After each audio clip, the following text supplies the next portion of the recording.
Сәлеметсіздер ме? Менің есімім Кашиева Нұрсұлу Өтелгеновна. Мен балабақшада тәрбиеші болып және өзімнің оқу орталығында мұғалім болып жұмыс жасаймын. Бұл видеода ата-аналарға кеңес айдары бойынша өзімнің білгендерімді бөлісетін боламын. Менің алдымда тұрған америкалық ғалым Глендаманның арнайы үлестірмелі қағаздары болып табылады.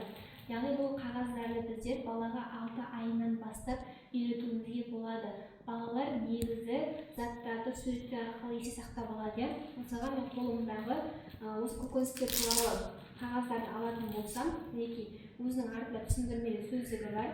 Мұнда өздерінің суреттері бар, қандай суреттер бар екені.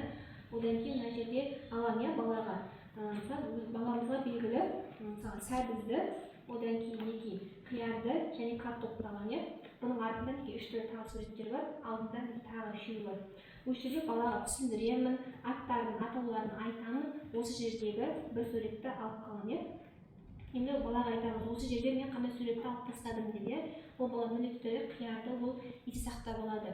Яғни бұл баланың есте сақтау қабілетін дамытады, оқудағы ой жүйріктігін арттырады, сонымен қатар логикалық даму жүйелерін де арттыратын болады. Бұлардың сапалары өте ақшалары қолжетімді, сапасы да мықты.